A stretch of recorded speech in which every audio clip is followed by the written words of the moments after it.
afternoon, everyone, and warm welcome to day 4 of PHARMASTEER 2026. Thank you so much for joining us today.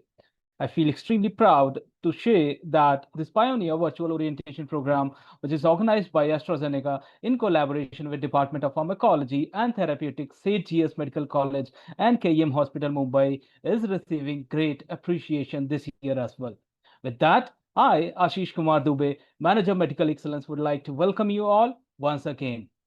I hope you all had a great time previous Saturdays with topics focused to enhance your understanding on medical affairs function. And without any further ado, let us jump directly onto the first topic of the day, which is policy shaping and patient advocacy. And for that, we have with us Ms. Nahid Zaman, Lead Corporate Affairs, AstraZeneca.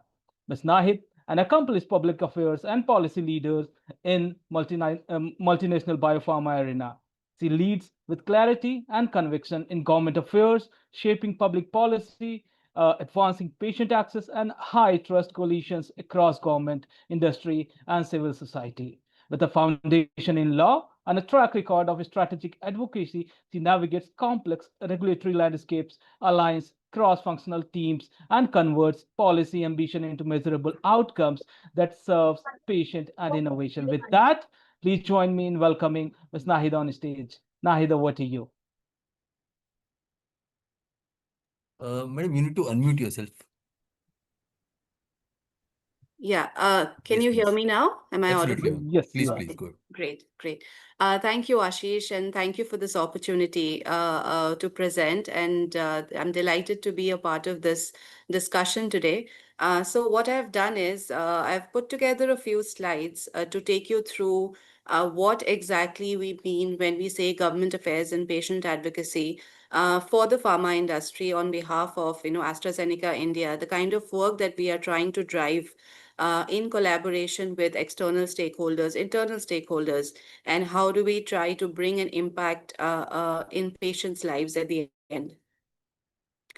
This particular slide is on the strategy, which talks about what exactly the policy shaping and really the partnership with the government of India, the bureaucrats, and overall stakeholders looks like. So what I've done is put together three buckets. First is policy shaping.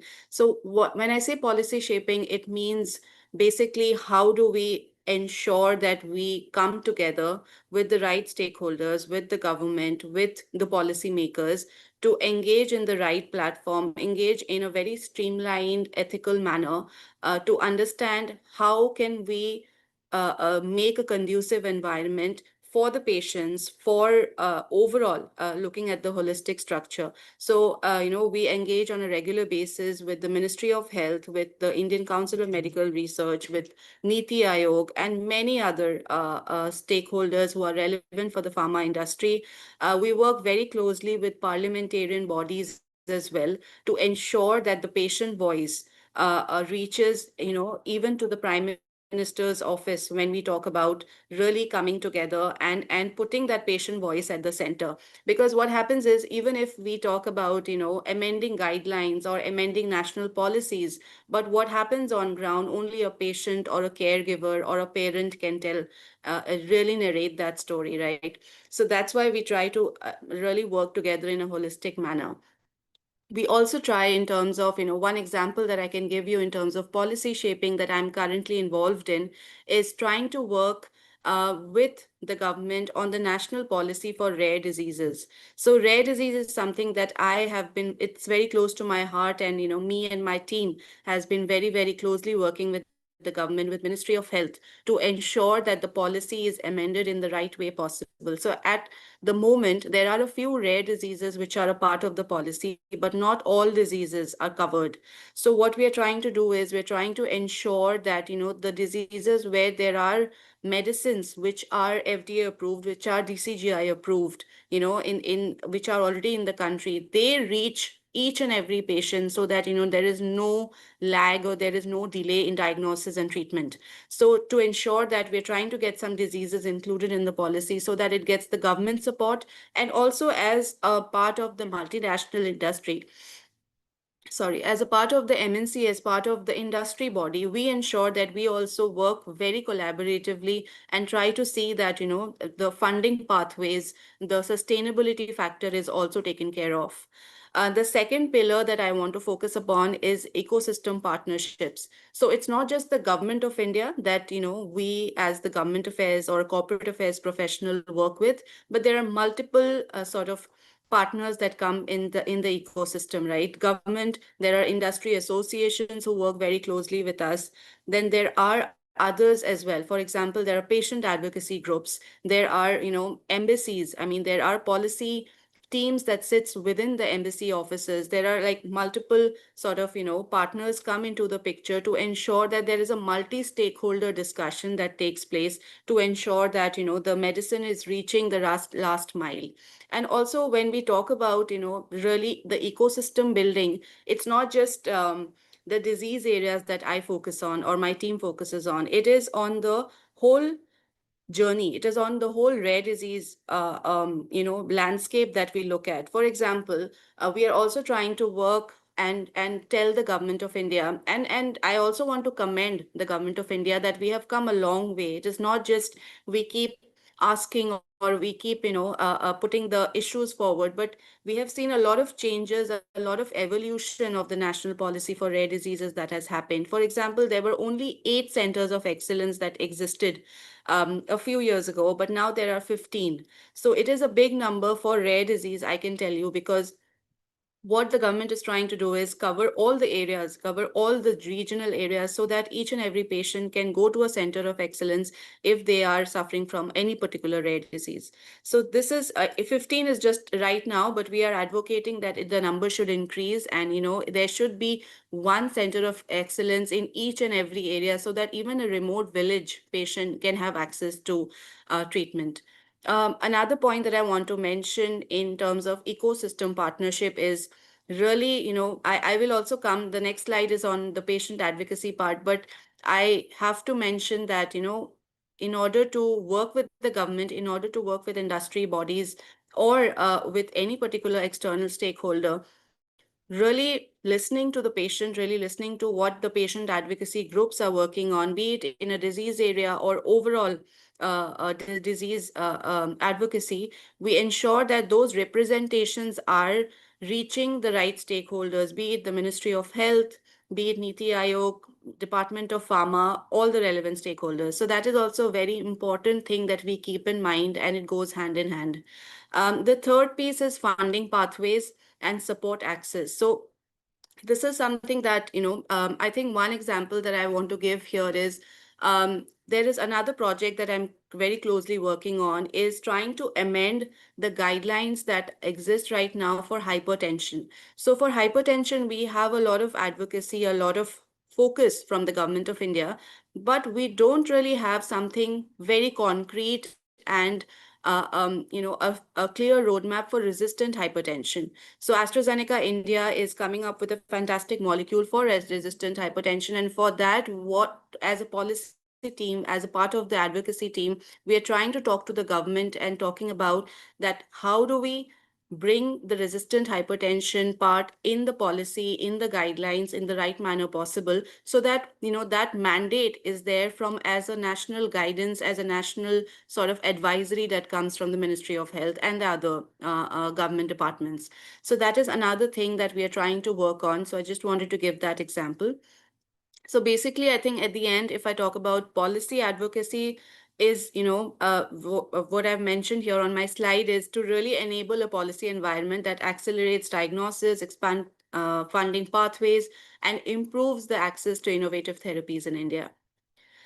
The next slide is more on, the patient advocacy part that I take care of apart from policy advocacy. I think patient advocacy is something I feel, especially in the areas that I work in, rare diseases, resistant hypertension, and there are a few areas in terms of, the patient. I think that has also come a very has taken a very long journey. So earlier, I feel patient advocacy, it was just a symbolic term. It was just something that we never, we just used to talk about that, yes, patient voice should be heard so that we know what is the ground reality. But now I think the government of India has also started acknowledging, because many a times I've seen that patient advocacy groups who are truly, working for the patient gets a seat on the table when, decisions are being made. So that is very encouraging to see, because at the end of the day, I feel that, that patient advocate really advocating for the right cause, those deliberations, those documentations needs to be tabled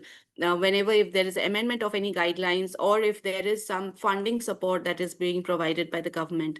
So these are some pillars that we kind of work on. For example, patient advocacy, patient perspective. So this is a very important pillar, I would say, from my side, because what we are trying to do is, I can give you again, for rare diseases, of course we are sending out representations and, talking to the government on a regular basis. But one thing that we are trying to do is tell the patient groups to create as much patient testimonials, covering the journey, covering the struggles of children, of adults, about, the rare diseases that they're focusing on. Because sometimes the government or the policymakers, they just hear the word, the disease area, but they don't know how it looks like, how painful it can be and how triggering it can be. And there are many, like, social stigma that is attached to a patient who are suffering from a diseases which is, visually very, very triggering. So I think for children it becomes very difficult. So that's why one important pillar for us is trying to get those voices come out, in a form that is, that the Ministry of Health understands that yes, this is also another cohort of patients, even if it's a small number. Rare disease means, it is not as big as NCDs or cancers of the world, but they have to pay attention, because it is something that's really, really impacting the population at in a very, very triggering way. So I think that patient testimonial is something which is something that we are focusing on. uh, Partnerships, patient advocates, research. So I think one area where I feel, be it policy advocacy or patient advocacy, where we need cross-functional support. I think the work where we, holding hands with medical, with marketing, commercial, business, I think really coming together, because it's not just something that we're talking to the government, because we will have to be backed, because we're a pharma company, we'll have to be backed with all the right information, all the right material dossier when it comes to submissions, etc. So we believe in really a collaborative approach. I mean, the submissions and everything comes from our medical team, so we work very hand in hand in that manner. Evidence generation, awareness, policy advocacy. I think evidence, again, that evidence part, I think our medical team is very much in sync with how do we work together and ensure that the right information and the right data, not just Indian, even global data, reaches the doctors, reaches the clinicians in the right way. This particular slide is more on just to show you how dynamic the country is right now, in terms of the engagement that we do from a pharma perspective. So, of course, we work with Ministry of Health, we work with Director General of Health Services, Department of Pharma, Niti Aayog, um, Ministry, where the patents, the patent office. But overall, when you talk about patient advocacy, when you talk, there, because a policy is something, it will not happen overnight. You need to really go all out and reach the highest offices. So even at the Prime Minister's office, even at the Health Minister's office, we have made several recommendations, and letters has been sent on behalf of patient groups, on behalf of the industry, to really voice and really, bring that attention to the right stakeholders, so that change, so that those amendments can happen in the right way. Again, this is another slide just talking about, how we work in different verticals, the policymakers when it comes to pharma, patient advocacy groups. These are just a few. There are many more that have come up. And also, it's not just the groups that we work with, but there are few that we are trying to really equip them, with the data, because where we can come and in a strong way as a pharma company is being a knowledge partner, because because of our molecules, or because of the treatment, because of efficacy, what all data can we submit and really make the patient group stronger when they represent to the government of India, or where they represent to any external stakeholder. Because I think that partnership comes beautifully when we come as a knowledge partner, and them as as the voice of the patient reaches the government.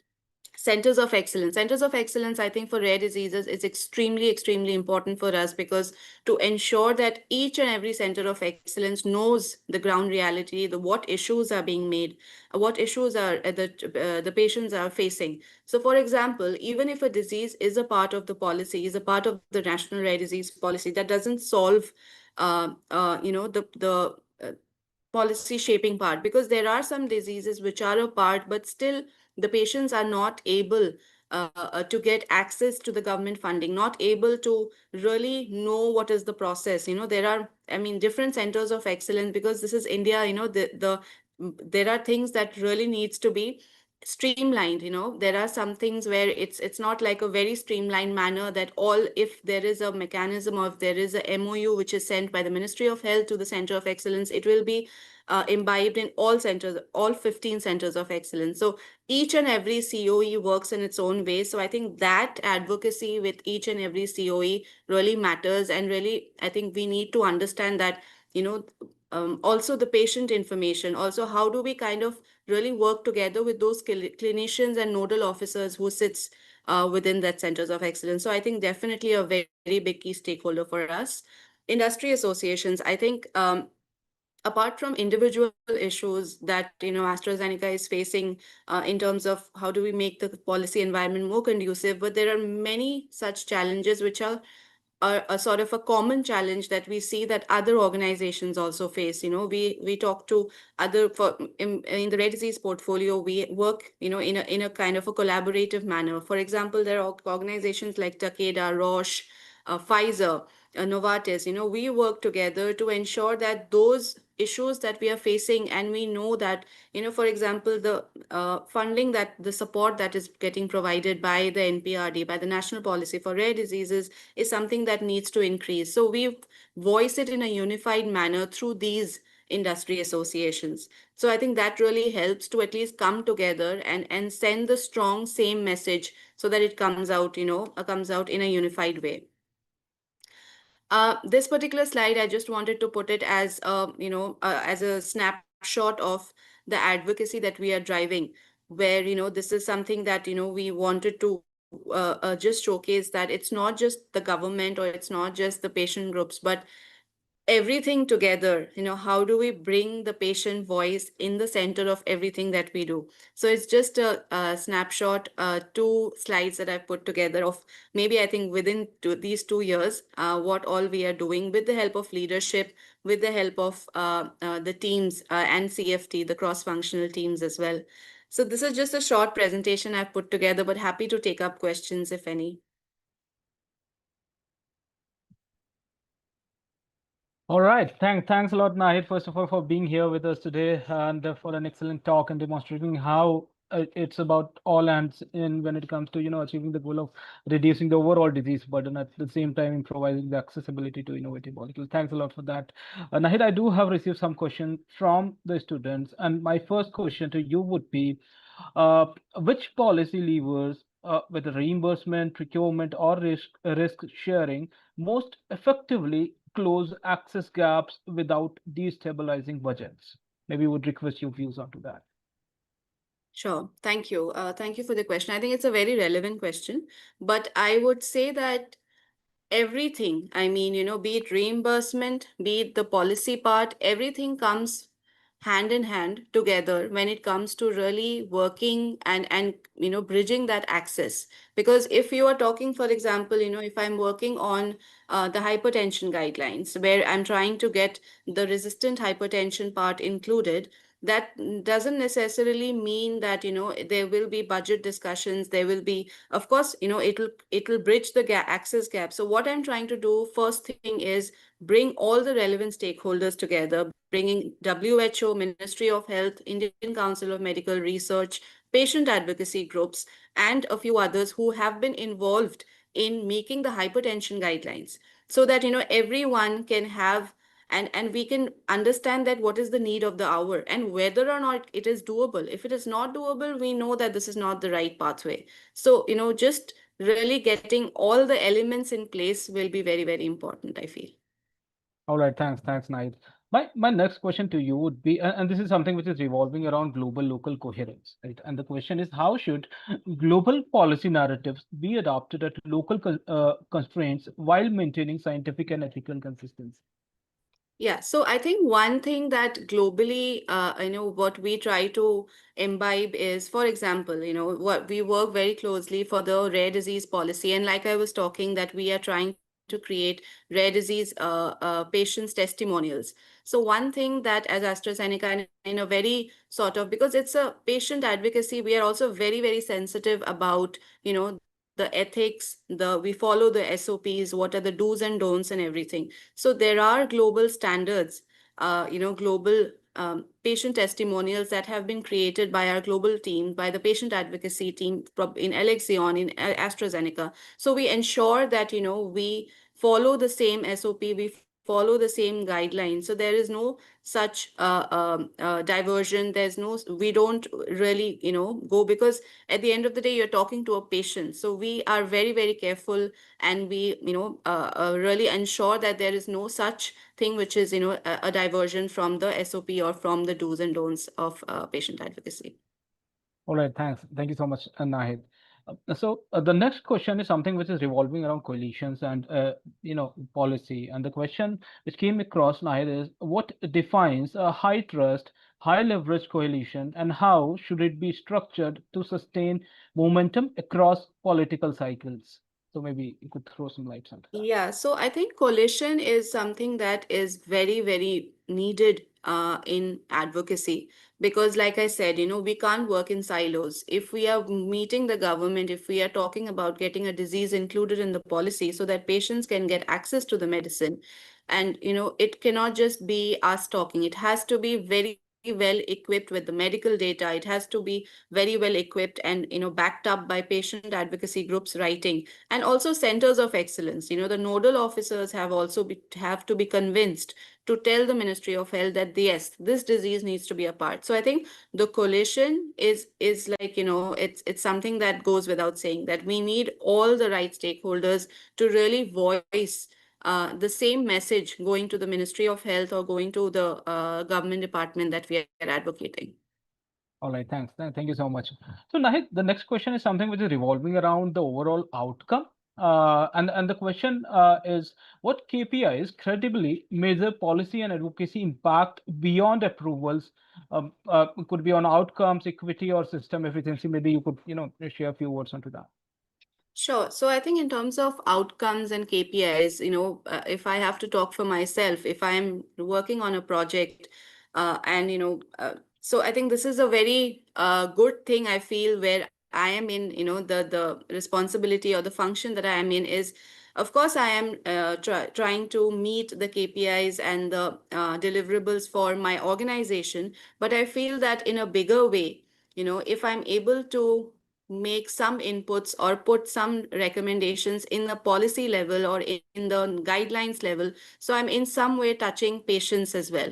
I'm also helping some patient living in some remote area, or just so that the medicine or some support is getting delivered to a patient. So I think that kind of deliverable in terms of really making a change at the federal level, or really contributing with the government as a responsible a partner, as a responsible industry partner, I think this is something that I definitely feel is a deliverable for me overall.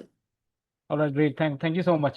And the next question is a bit interesting, which came from the students, and the question is something which is around the narration which goes while we deal with the stakeholders out there. And the question is, how should the industry articulate the societal value of innovation to avoid polarization and maintain legitimacy? Maybe Nahid, you could Sure. share. Sure. So I think one thing is, definitely, as we are, the function that I am from, it's not commercial, it's not medical, it's very different in terms of, when we talk to the government, or when we talk to the external stakeholders, we don't talk about the medicine, we talk about the disease, we talk about the advocacy, we talk about patients.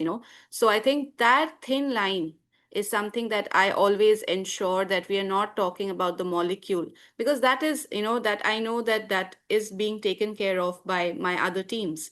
But really, how do we talk about the disease part and the patient part is something that I focus on. And there are times that, the government or the policymakers might ask that it is something, you're doing it for your organization, it's not for the patient. So I think it's a very interesting question, but what we try to do is really try to balance it out and talk about the innovative part as well. There's a lot of innovation coming in. There is a lot of effort on research, on the overall the effort that AstraZeneca has put in is something that I like to focus on when I talked about the government. It's not just asking that we need this, we need that, but also that we are also trying to contribute in our way, as small or as big as possible.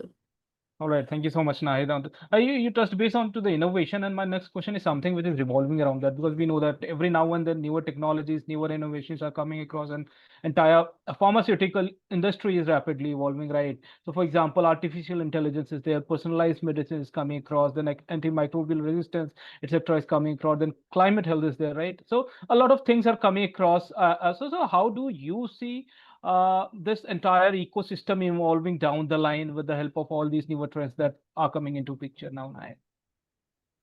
So I think if I get your question, it's something that, I feel that from pharma advocacy perspective, it is definitely evolving. I mean, it is very, very important to really shape the policy, especially from a healthcare perspective, because it's evolving each and every day, with the focus on, the generic part, the innovative molecules, really talking a very balanced language to the government and really making them understand that why innovation and access is so important, and how it will make a change, and how in the patient's life. And the fact that we need to show it to the government that this is something that is happening, and is really impacting in a good way. So I think the messaging is very important, but yes, the policy shaping, patient advocacy is definitely, I feel, a very strong lever, along with my cross-functional functions. All right, thank you so much, Nai. That brings me to the last question which I have from the students. A lot of students are viewing us right now, all are MD pharmacologists, MD other specialists, right? So maybe I'll request for your views in terms of what capability areas our students should focus now in case they have interest into getting into policy shaping and patient advocacy domains down the line. Yeah. So I think for me, what really worked is, I feel, I don't really come from a policy core background. I'm a lawyer. I did my law, and, I was working for a pharma company. Sorry, I was working for a law firm, and then their opportunity came in a pharma company, and I started my journey. This is 11 years ago. But I think one thing that worked is definitely the understanding of policy. So I would strongly recommend that, if you are interested in policy advocacy, patient advocacy, please enroll yourself in policy programs and especially with healthcare, focus, that what is the policy looking like internationally as well as nationally. That understanding really helps. And for me, I think the legal background helped because, I very much have to review some interpretations in terms of what's happening in the Supreme Court, High Court. So I think that came handy for me. But one big focus for me would be definitely the policy part. All right, perfect. So I got a quick question which just came from Nachiket, who is viewing us right now. So the question is something which is revolving around rare diseases. Currently, India is facing a problem of under recognition of rare diseases. NF1 is not one of the 63 diseases recognized by Yes. Government of India as a rare. As a pharma company, how can we provide a platform for such? Yes, so that's a very good question, because as you speak, me and my team, we are working on trying to get NF1 included in the policy. There are 63 diseases in the policy right now, but otherwise there are many more diseases which are there, and there's treatment available in the country, but still are not a part of NPRD. So definitely this is something that we are trying to get it included included. And there are many, with the help of patient advocacy groups, with the help of our medical team, with the help of our, overall CFT, we have made multiple submissions to ensure that, so that the Ministry of Health can read the data which is coming in. It's not just about expensive therapy, but there are many other factors that needs to be considered. So we are definitely on that journey, and hopefully, it gets included soon. All right, perfect. With that, thank you so much, Nahid, for being here with us today. Thank you so much to the audience for amazing questions and to Nahid for equally amazing answers. Thank you so much, Nahid. Thank you. Thank you, Ashish. Thank you, everyone. All right, with that, let us steer ourselves to the next session, which is medical excellence and strategy. And to take that, we have none other than Dr. Apeksha Bhandari, Medical Affairs Manager, AstraZeneca. Dr. Apeksha, an accomplished medical affairs leader in multinational biopharma, driving impact across hemato-oncology and rare diseases.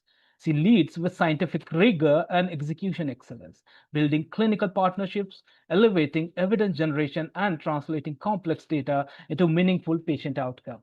With progressive responsibility across regional advisory, medical excellence, and cross functional leadership, including Global Medical Liaison Council experience, he brings a decisive patient centric mindset and a track record of scaling best practices across regions to accelerate access, quality of care, and innovation. With that, please join me in welcoming Dr. Apeksha onto the stage. Apeksha, over to you. Sure. I hope I'm audible. Yes, you are. Yeah. So sorry, Ashish. I'm not able to change my background. The No laptop problem. camera just had to change in the last minute. So I'm using my iPad. So it would be great if you could just share the screen as well. All right. Having said that, it's great to be back in this particular what do you say company. It's great to see come back to PHARMASTEER, have a discussion with the MD pharmacologists who have joined here. At that particular time, when I was a part of this, I was a part of medical excellence, and now I've shifted back to medical affairs, and Ashish is leading medical excellence. So today, my discussion would be on medical excellence and strategy. Can we go to the next slide?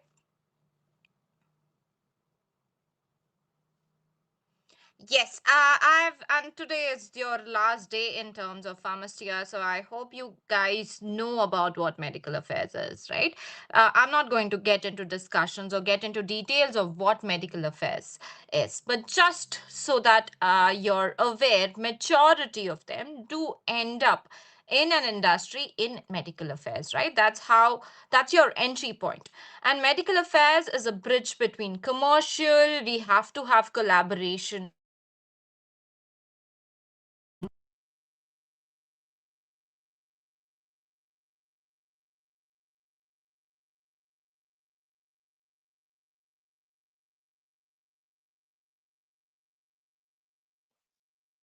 Hello, am I audible? Now you are. Yeah, perfect. Thank you so much. So I was just discussing on the same thing that for you guys, let me just repeat this particular slide. This is your last day, right? So if it's a last day, you have understood what we do in medical affairs. While I'll have a touch on what we do in medical affairs, especially from a strategy point of view, medical affairs becomes your entry point in the industry. And one of the most important things that you have, and in the subsequent slides also I'll keep on reiterating, is your cross functional collaboration. Medical affairs main job would be on scientific communication, would be on evidence generation, will have to have a lot of compliance related issues, but most importantly is the cross-functional collaboration. Let it be research and development, let it be commercial, let it be external partners, market access, patient safety, regulatory, or any other parts. It's very important that we become the bridge between clinical development as well as commercial access or when the drug is marketed. So when you're coming into this medical affairs, it's your entry point. So let's explore how we build strategy and what medical excellence does or what excellence team does. Let's get into those details. Ashish, can we go to the next slide, please? Yes.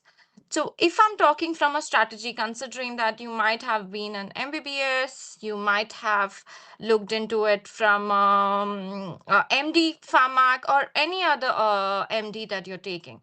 Think of strategy as something that you're looking into it from each patient. Whenever you're going into a patient, you have a few steps that you do, right? Why? So that you diagnose them. So in general, we have strategy put in our DNA as well, but strategy is similar to that. Strategy is like a proactive planning to align medical insights with business goals or business goals. So what we do here in clinical development, or sorry, in your clinical practice, you are more into patient specific treatment. Here also we are looking into patient treatment, but also aligning it to the business goals as well as long-term patient and organizational success. So whatever you're doing, if you're doing it in a larger group of patients, what kind of strategy we will have to build in, that is what we play in medical affairs. For each patient, when you are in MBBS or if you're looking into clinical practice, you look at it from each patient point of view of how you will look into diagnosis, and then you'll have a strategy of management, right? You start with plan A, plan B. The same thing if you're looking into a larger group of patients, that's where strategy comes into picture. How does it work? I'll not yet get into details of individual strategic planning, but let's get into details in terms of how does a strategy work. So what we do majorly initial days when we are either launching a drug, or if the drug is also launched, if you're looking into how do we kind of sustain it, everything boils down to insight gathering. And if I'm giving a, what do you say, example of patient, we ask history, right? Why do we ask history? So that we get some specific insights. Why do we ask those specific details? So that we can look into it and then plan our diagnosis or plan our management plan. So the same thing we have to put into it from a strategy of medical affairs. We have to get insights. Now, how do we get insights? We'll let you know in details. But when we are developing strategy, the most important part is insighting. Once we've gotten the insights from across the field, we have to then start planning it. And what kind of planning? Depending on whatever strategy. For example, I'll give an example here. For example, you will have to have a drug A that is going to get launched for hypertension. I'm just giving that example of hypertension. Now, there are so many drugs that are available for hypertension in the country. Why should this drug be given to this or given or launched in the country? So then you will have to talk to those important doctors who treat hypertension and ask those questions. Same thing, patient history. What do we ask? We ask those specific relevant questions. Why? So that you get insighting of that patient. Similarly, you'll go and talk to these doctors, understand what kind of unmet needs do they have in this country, and in what area is that drug going to get used. This can be directly inciting or through real world experience that these patients have, or through some advisory board meetings that we do. So that's most important. We start with inciting. Now, just getting those insights are not enough, right? You have to then use that insights to prepare a strategy. Now, that's where planning and prioritization. Now, that's very important, the two P's. We can do 100 million things. We can plan 100 million things in our strategy. But how do you prioritize each? Because you will not have those resources, you will not have that bandwidth as well, right? So you cannot, there's so many drugs that are there for one patient. Do you give all of them? No, you will prioritize based on what works the best for that particular patient. Similarly, you will have to prioritize what is the best strategy based on the insights that you've gotten that works. So the strategy normally we divide it into four. That is our work, that is we giving that work, how much work of us is needed and what is the impact. That's how we have an X and Y part. And then we build up strategies and see which four corners do we get into. Do we get high impact with low work? Then we prioritize that. If anything that has high impact but very high work, even that we prioritize. But low impact, patients, the impact of that strategy will be low and the amount of work is very, very high, then those strategies are kept aside. So prioritization and planning is very important. Yes. Next, not just prioritization and planning. Sorry, Ashish, not the next slide. Let's just look. The next one is monitoring and collaboration. So it's not just about planning. We've planned now, so we've gotten our insights. The second step is planning and prioritization. Next is monitoring and collaboration. We also have to see to it that everybody, you did see how many CFT we have, right?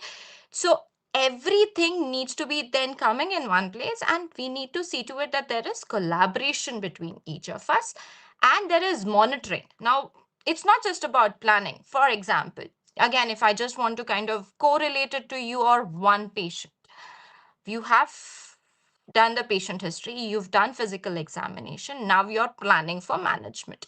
You start with plan A. Now, when you're doing the plan A, don't you ask the patients for follow-up? Why do you ask for follow-up? Just to see if whatever you have given for the patient is working or not. Is the patient improving, or there is no improvement, or there is a patient worsening? All the three, the same thing, we have to look into it from a monitoring point of view.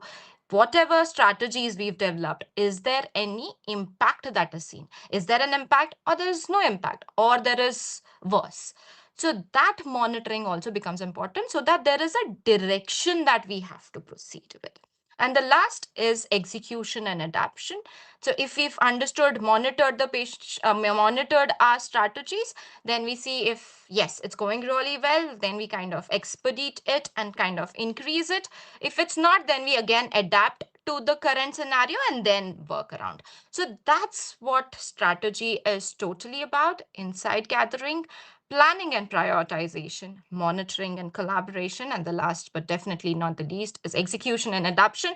Again, now that's happened again every year. So it's not that what do you say, inciting is once. Inciting is throughout, because first, when you're launching, you might need questions or inciting or any specific strategic insights for the launch.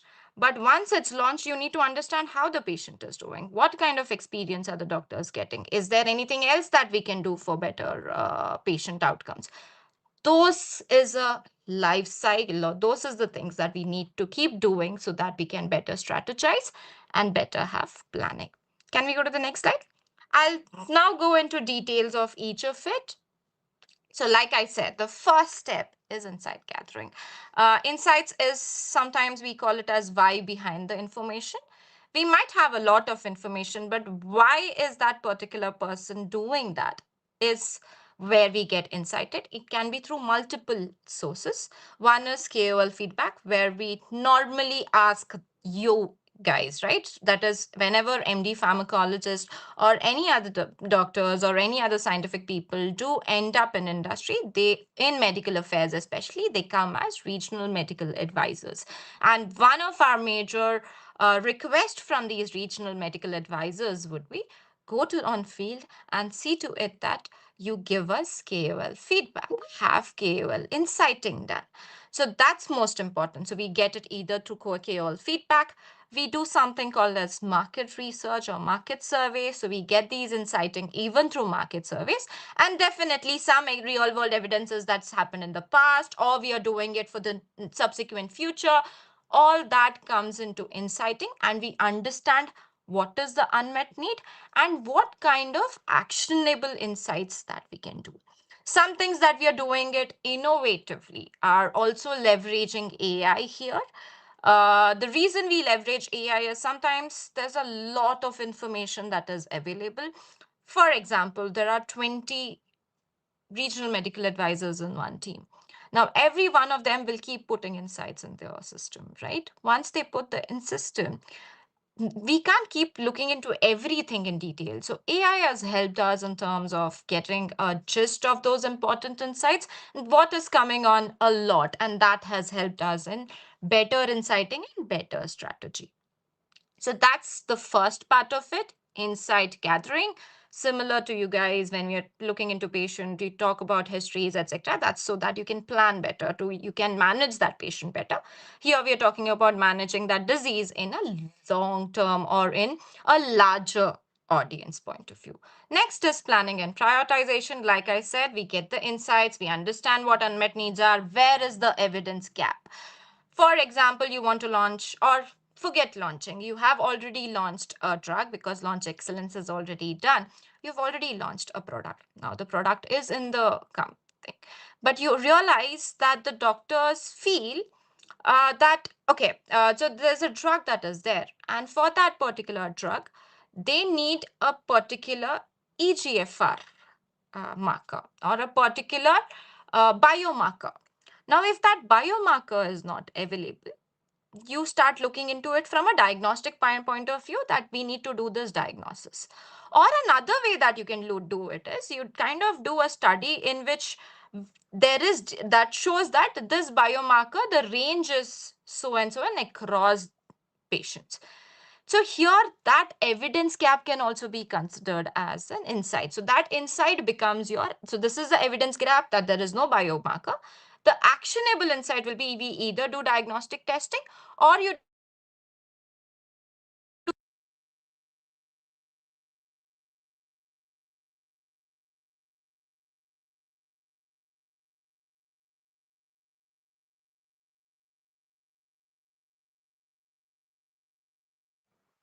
hello, can you hear me? Now we can. Yeah. Yes, sorry for that technical glitch. So yes, so when we are looking into inciting, like I said, we either have insights which are actionable, which I mentioned in the past, that it can be done in two ways. That is, either you do diagnostic testing or you do something called as evidence generation. And based on that, you then have a cross-functional workshop. You start looking into it as we've gotten actionable start, we've gotten those insights. In that, what kind of strategies that we can work into, we work on objectives. Okay, this is the reason we are doing this particular what do you say, strategy. Like I said, either diagnostic testing we'll give, or we'll do something in evidence, or we'll see to it that our communication to these doctors will be so and so.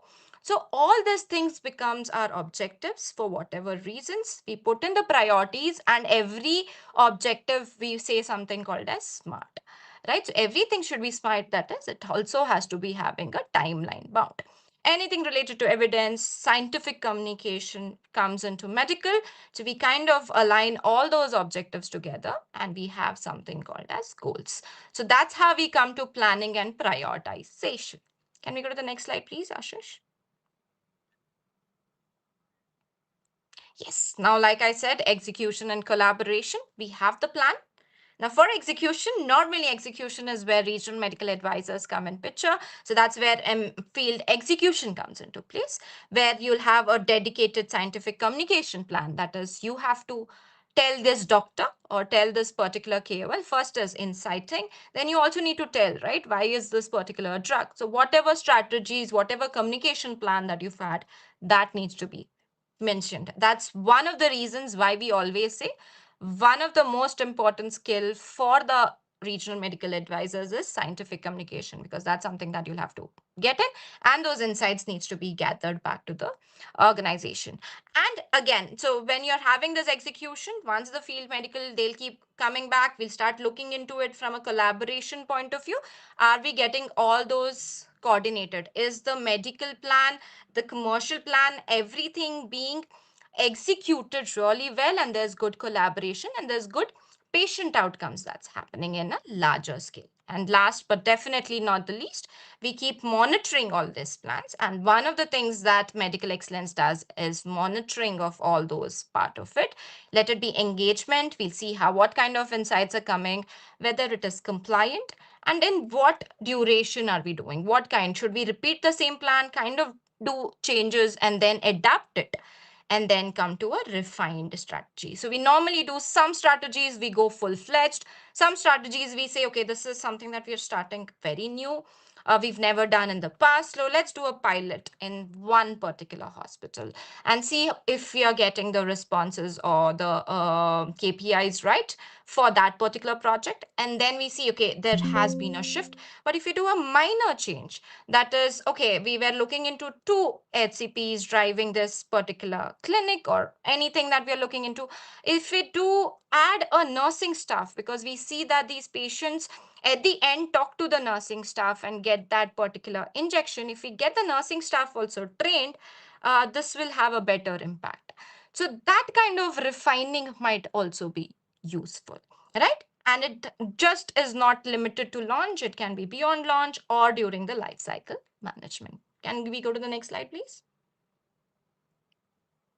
So this is what we play or we work on majorly when we're talking about strategy. Insights generation. Based on that, we have planning and prioritization. We work on the execution based on that. And last but definitely not the least, we adapt and monitor. But one thing is planning a lot. The other thing is the expectation versus reality, right? Right. So not saying that we cannot increase the capability, but we need to see what is our prioritization. You can see in this particular slide, one thing that the fishers are doing is telling, okay, we have, so the what do you say, the objective is see to it that the cat cannot eat them, right?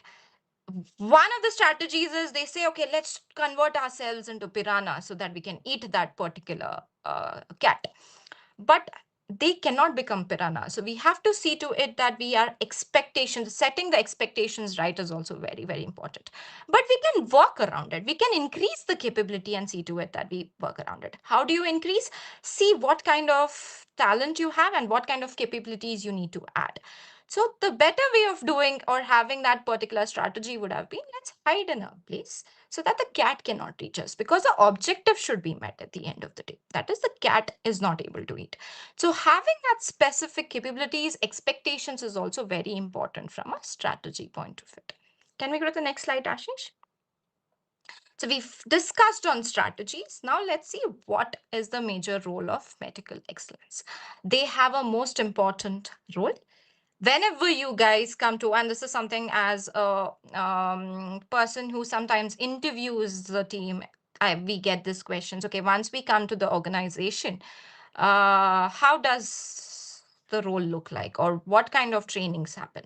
So all that work is majorly what medical excellence does, because the first few months and throughout the year, like how every other people have, we need to keep on increasing our capability. And that's what I showed in the previous one. While we are looking into capability building is also very important.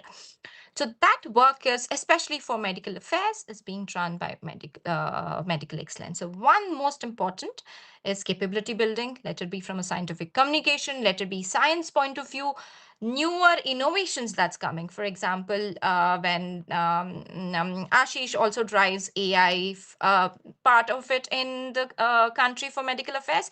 So how do we kind of increase that capability with the VUCA environment, right? Because the environment keeps changing. So we need to adapt to that environment and increase our capability to that environment. So medical excellence plays a very critical role in the organization for increasing the capability of this medical affairs, seeing to it that all specific processes that we have. So every organization has a different process, and we need to follow that particular process. So that processes are being followed on the right way. Most importantly, governance. So governance also is something that medical excellence information and they take care. That is more in terms of that we are not doing anything which is unethical. We are not doing anything which is non-compliant. So seeing to it that we, because medical at the end of the day is the face of compliance or face of governance in the country. All that I showed in the previous slide, that we have something strategy, we have to monitor that strategies. We have MSLs or regional medical advisors who go on field. They have their KPIs. They have to be monitored as well, so that we see whether whatever we are doing is in the right direction, whether they are meeting their important metrics, All that is being managed by the medical excellence, and anything that is innovation. So when I was in medical excellence and now Ashish leading it, AI is something that he is helping us. When I was there, we were trying to develop a specific portal in the organization so that any doctor who comes to this organization comes to this portal can look into it. So anything innovative, not from a disease or brand specific, but more from a medical affairs or in general medical affairs innovation perspective, is something that is dealt by medical affairs. They normally send us these KPIs in a snapshot, so you can see that particular part where they show what kind of insights we've gotten, whether they are meeting the compliance or whether they are meeting the training, whether they are having their KPIs in short. So that's how a graph is being shared by the medical excellence team. Now, why is this particular team important? If we can go to the next slide, Ashish. Because there is a huge, if we want medical affairs to be high performing, medical excellence needs to see to it that they increase that capability so that we can have the best medical affairs and we have high performing medical affairs. So everybody has their own talent. You know that Sachin had very good talent and Vinod Kambli, but Sachin stayed because he did build in that capability. So the same way, every person might have talent, but you need to build the capabilities and see to it that we are monitoring. And if there is, again, monitoring is not like a leash to see, yes, if you're doing your work right or wrong. It's also to see to it that what help or what can we do so that you can do better? What can we do so that we can refine and have a better outcome out of it? So that's what a medical excellence does. They help in terms of medical affairs go to the next stage, which is high performing medical affairs. Can we go to the last slide? With this, if I just want to say what is our recommendations, so what does excellence do? So excellence is majorly in terms of capability, optimization, governance, and innovation. Majorly looking into it from a monitoring and increasing the capability of medical affairs. How do we do the strategy part of it? Like I said, we have insight generation, we plan and prioritize, we execute, and then we adapt and monitor. Why is this important? Because all of this helps us to grow, be compliant, and help in terms of that particular impact. Now, from you guys' point of view, I just want to see to it that, okay, we keep using this word, key KPIs, so key performance indications. How do you track? What kind of planning? And if those KPIs you are well aware of, you will be able to come to the organization and execute that well as well. See to it that you have good skills.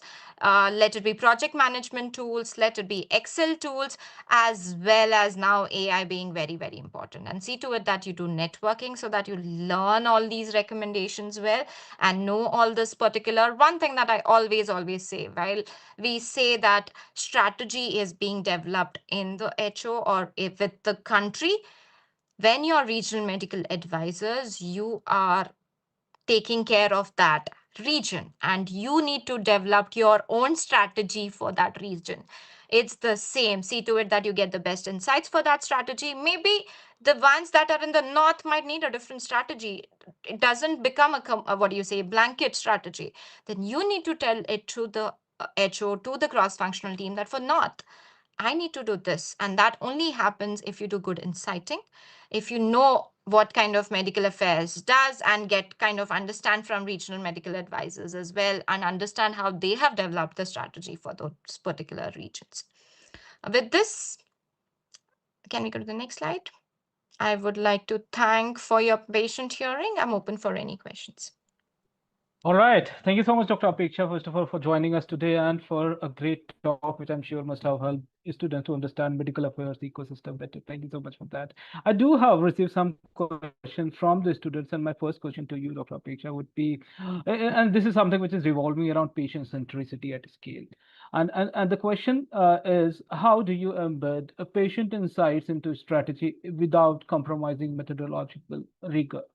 Yeah, Maybe you could throw thanks. light. Thank you so much, Ashish. Now, I come into a background of rare disease right now. In rare diseases, the number of patients are less, but patient inciting becomes very, very important. There previously and in our own rare disease, one thing that we've done in terms of how do we incorporate, yes, being very compliant, we are very, very clear that we don't talk about the product. We don't see to it that we are discussing anything about the product. But we need to see what are the challenges that the patients feel or patients have during their journey. So we do have one definitely collaboration with patient advocacy groups. So you might have heard from Nahid previously about patient advocacy. So we do collaborate with patient advocacy, try to get insighting from their side. So that also becomes what is the unmet need that is there from a patient point of view. Also, whenever we are having advisory board meeting, there are times that we've also involved a patient at that particular time to understand what kind of challenges they face. And while we kind of have a very clear what are the unmet needs of a patient and kind of understand the patient journey. So that's one most important word that you'll keep hearing, that, okay, when does a patient get diagnosed? Before that, how long does it take for the patient to get diagnosed? From diagnosis, how long does it take for management, etc. So there's a entire part of patient journey that we look into, while doctors play an important role for us to get those inciting. Patients become a most important role as well, so that we understand what is the patient journey and what kind of strategy, like, again, once we understand the journey, we understand what kind of insights we've gotten, then we can prepare our priorities or plannings so that those unmet needs can be managed. All right, great. Thank you so much, Dr. Pecha. I know we are running short of time, and our next speaker also has joined, but I do have one more question upon which I would need your views. And this is something which I ask to everyone. What would be, according to you, what would be top three capabilities upon which the students could focus that would help them enter into pharmaceutical industry down the line? Yeah. Yeah. Thank you. Thank you so much, Ashish, for asking that particular question. Now, as a hiring manager or as an RMA, when I joined in, now again, I will restrict myself to medical affairs itself. One most important capability or skill that the team needs to have is scientific communication, a very clear, because you are talking to the top 10 or 15 KOLs. That means you know how scared you are when you're talking to HOD, right?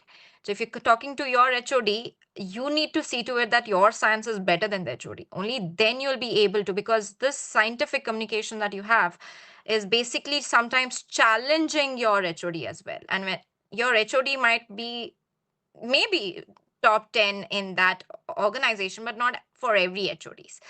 So you're talking to the top cream of the doctors who know everything. So the only way you will be able to get good insights is if your science is better than them. And they see value in when they are interacting with you. So most important is scientific communication when as an RMA. Secondly is strategic thinking. Like I said, they need to kind of ask the right questions to get the right answers. That only happens, again, you need to have the 70-20-10 rule. 70 is experience. So when you come here, you'll be able to get that. But sometimes it's also good to kind of talk to other RMAs, start to understand what kind of job responsibilities they have. So scientific communications. The second one is definitely strategic thinking. And the third one, which is also very, very important, is being agile. It's a very, very, what do you say, complicated universe that we stay in, and it always keeps changing. So when there is a change, while we are looking into it, you also need to keep changing. And that means that you cannot have a restricted mindset. You need to keep on having a different mindset. So these are the three skills that I look into. All right, perfect. Thank you so much, Dr. Apeksha, for being here with us today and for an excellent talk and addressing to the questions which came across. Thanks a lot for that. Thank you. Thank you so much. Thank you, everyone. Thank you for your patient hearing. All right, with that, let us now move forward to the next talk, which is on career readiness in medical affairs. And for that, we have with us Ms. Sindhu Nanaya, Talent Acquisition Lead, AstraZeneca. Ms. Sindhu, an expert in strategic talent acquisition with cross-sector depth in pharmaceuticals and technology.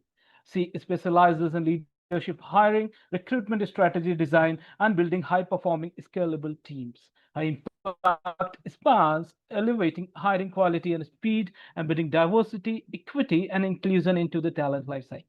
Known for coaching excellence and candidate-centric process design, she creates recruitment engines that secure top talent and enable sustained business growth. With that, please join me in welcoming Ms. Sindhu on stage. Sindhu, over to you. Thank you, Ashish. Please confirm if my voice is clear. And I'm really trying hard to get my video on as well. And I hope during the course I will be able to switch that. So my apologies to all of them. So can you please confirm if my voice is clear? Yes, yes, it is audible. Nirav, can you Okay. please share the screen from your side? Yes, Ashish. Just give me a minute. Okay, while we do that, a very good afternoon to all of them who have taken time to be here today. And thank you, Ashish, for that introduction. And I did get to hear a little bit of the previous talk, and I see some really interesting question. And I hope in that session you were able to understand the breadth of work that happens within our organization. And it was so, and I'm always interesting, and every time I go for a session I learn more as well. So, and I hope team you also had an opportunity to do that. So with that, a very good afternoon and a warm welcome to all of you. So maybe I'll keep my introduction really short. So again, like all of you, many moons ago I was also exploring what my direction should my career take. And over time I moved into the world of hiring and talent. And today, my role involves bringing some of the best talent into the organization. So every year, me and my team hire hundreds of people, and I've done that throughout my career. I have over a decade experience been in talent acquisition and over 2 years in AstraZeneca now. So, well, what this role has given me is a unique perspective. I spend a lot of time interviewing people, observing how candidates prepare, how they communicate. So let me start with the perspective from the other side of the table. So in my role as a recruiting lead in the pharmaceutical industry, I spend really a lot of time in going through the profiles. And something that I would like to see that some of these senior leadership roles, but many of them are early career professional who are just entering the industry. And well, I've noticed that when you're really new in your career and you walk into the interviews, most of them believe the interview is mainly about testing the technical knowledge. So let me just help you understand today. At the stage of your career, the companies are not expecting you to know everything. So today I want to share a recruiter's perspective, not a theory from textbooks, but an observation and some real-time examples that I can share along. And what we actually notice is when we meet candidates, what makes them someone stand out? What are some of the small things can make a big difference when you start your career in healthcare? So with that, we can start the slide, please. Okay, we can go on the next one. All right. So I'm sure a lot of you must be thinking, I did my interview really well. I heard some of the discussions of how my friend did or how my colleague did, but something just didn't strike, right? So when most of the people think about the pharmaceutical industry, they usually picture, a lot of us working in a lab, or it could be only research or in a certain section. But what is understandable because is that this industry quickly realized that it's much larger and more interconnected than that. So medicine that eventually reaches a patient goes through an extremely long and a complex journey. And I'm sure in your previous sessions you would have had an insights that how it begins with the scientific discovery and research, it moves to clinical trials, and then goes through a safety effectiveness. There is a regulatory team that evaluates. There's a medical affairs professional works closely with the doctors and healthcare professionals. Then we have market access team to ensure the therapy actually reaches the hospitals and patients, and our supply chain sales team ensures the availability and distributions, right? So what you observe here is that every one of these functions is connected. So from a recruiting perspective, healthcare is one of the most cross-functional industries in the world, and the success depends on the collaboration across science, medicine, business, and regulation. So when you begin your career in pharma, you're not just stepping into one job, you're entering a large ecosystem where multiple disciplines come together to serve one ultimate goal to improving patient outcomes. So you really need to keep this in mind when you are preparing for your interview, that you don't start thinking from an isolation point of view, right?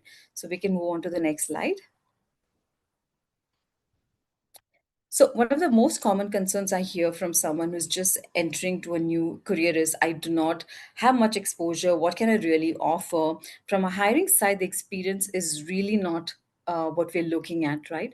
The real questions that we recruiters or the person that interviewing is one very important question after a discussion that we ask ourselves is, will this person create value for the organization and the team, right? And of course, we all do have an acceptance that you come with the limited experience and exposure, but what we really look for is a signals of potential instead, right? So over time, we have noticed there are three behaviors that consistently stand out during the interviews.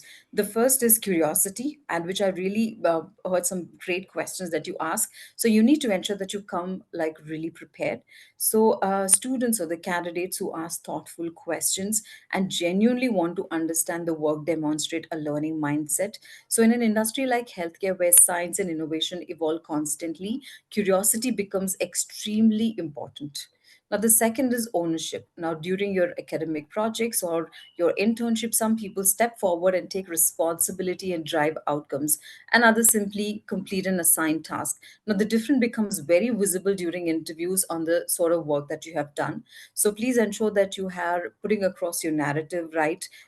You're talking about the right highlights, what has been your opportunity, what the value you were able to create, right? And the third is the collaboration. Now, as I mentioned earlier, healthcare is built on teamwork, right? We have all the professionals that come together to work to make such a big impact. So someone who understands that how to contribute within the team environment will immediately signal a strong potential for us. So when we as recruiters see curiosity, ownership, and collaboration in a student, we know that the person can go within the organization, right? So next, let's move on to the next slide. Now, what does this mean, right? So, build your personal brand or build your professional identity. Now, let me share another observation from a hiring side, which is about your profiles, right?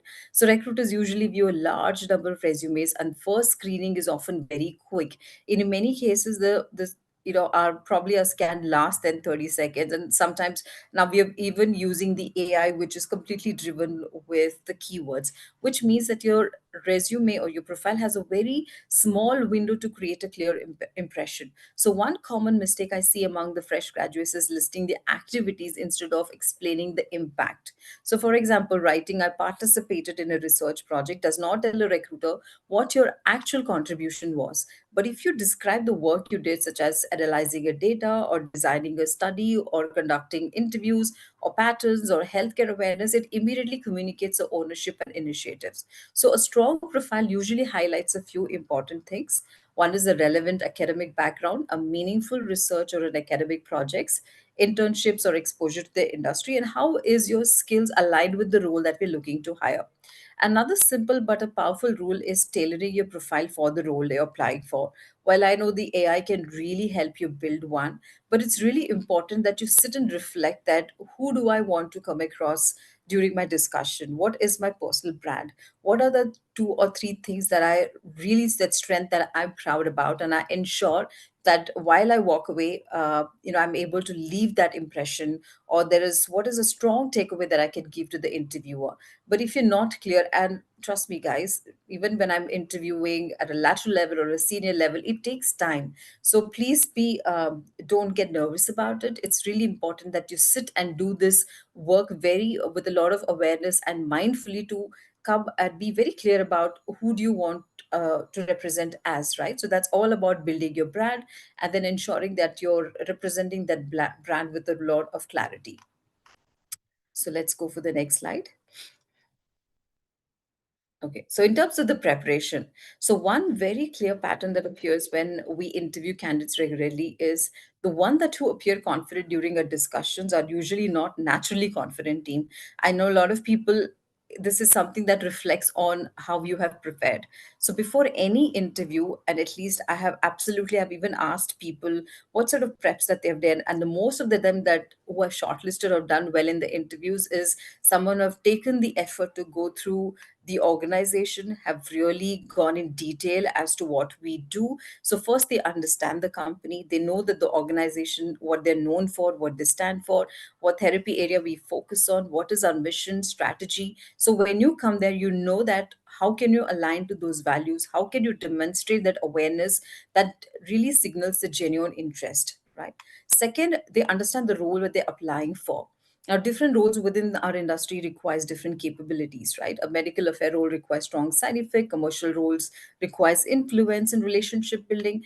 So you need to understand that how are your capabilities connecting to the role, because without that you're just coming and delivering your speech absolutely not fully connected to the role, or the interviewer is not able to understand what you're trying to communicate, right? So, and third, and having to understand your own story, like I mentioned, all of you should be able to answer the three questions. Who are you? What experiences have shaped you so far? And why are you interested in this role and this industry? So, when you're clear about these three elements, your confidence will naturally improve, because we are not searching for the answers during the interview, but the potential is something that we will be able to connect to. Right. So, we can move to the next one. Okay. Now, how do we prepare your interview stories? Now, this is another pattern that I observed during the interviews is how people respond to the behavioral questions. Most of the interviews include questions like "Tell me about a time" or "Tell me more about a." We ask them with example. Now, these questions are designed to understand your approach in situations, how you behave when you have faced with certain challenges. Now, the one who prepares the examples in advance usually communicate with much more clearly than those who try to recall experience in the moment. I understand that not everything can be prepared, but like I said, it's really important that you have a right, you have sat and reflected about yourself, the work that you have done. So when you are provided with a question, you're able to answer that with the story, right? So a problem solving story when you encountered a challenge or worked through step by step, a teamwork showing how you collaborated with others to achieve an outcome, and a learning from a failure story. That one is a particularly powerful because it demonstrates one that you are self aware, and you had the willingness to first understand that something did not work out, and you made an effort to grow from it and learn from it. Now, even if these examples come from an academic projects, research assignments, or any activities, they still reveal how you think and you approach. So try and not keep your answers very mechanical or something too hypothetical. Try and connect it as much as possible with your personal stories. Okay, we can move on to the next slide. Okay, now during interviews, the recruiters are not only listening to the content of your answers, we are also observing how you think and communicate. So over time, I noticed four signals that distinguish strong candidates from an average ones. The first, like I have reiterated many times, is the clarity of thinking. Can you organize your thoughts logically when answering a question? The second is communication ability. What I mean with that is articulation. It's not the language most of the time, right? Can you explain ideas clearly and concisely without overcomplicating them? The third is collaboration mindset. When you're describing an achievement, do you recognize the contributions of others, or you present everything as an individual success? And the fourth is the learning agility. So, when faced with an unexpected question, do you remain calm? Do you work through it by step by step? So, a helpful structure really helps answer the most of the behavioral question in the situation, action, and result. Now, please ensure that you have this format imbibe as much as you can. So, team, the most of it is in the prep, right? To understanding that what the interviewers are looking. It's not about just coming and delivering your functional knowledge or just talking about your achievements, but your achievements should really translate into to a very measurable outcome, right? Let's move. We got the next slide. So, what really happens inside the interview room? Now, many students feel nervous, and I have seen that people, even with excellent score, when they walk into the room, they go all a little bit more nervous, bit jittery, and we can see that in the body language. But the interviews are not meant to be interrogations, right? They're conversations designed to understand the potential. Now, these are the few behaviors that consistently create a positive impression. Taking a few moments to think before answering shows maturity and structured thinking. Being authentic, that builds credibility. Now, when we have done so many interviews, we can quickly identify whether this has been exaggerated or rehearsed response. So, asking thoughtful questions at the end demonstrate your curiosity. So, people who ask insightful questions about the organization, the role, or the industry signals that they're genuinely interested in learning and contributing. Right.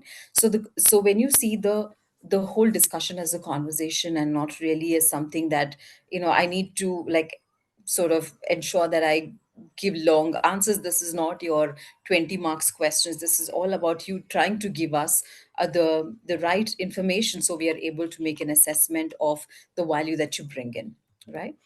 So we are in the last few slides. We can move on to the next one. Really makes the what makes some of you really stand out, right? Now, after participating in the hiring decision, so right after your discussion, when you've met 2 to 3 4 people, we all come into a briefing sessions, and then one pattern becomes very clear, right? The people who stood out are not the ones with the highest academic scores. They're definitely one that influences, in our thought process, but not really the one of the reasons for us to hire, right? But they're the ones who demonstrate the clarity about who they are, their interest in work they want to do. And at someone who's not had a previous experience, what is the level of curiosity that they bring in? What are some of the collaboration behavior that they indicate to us?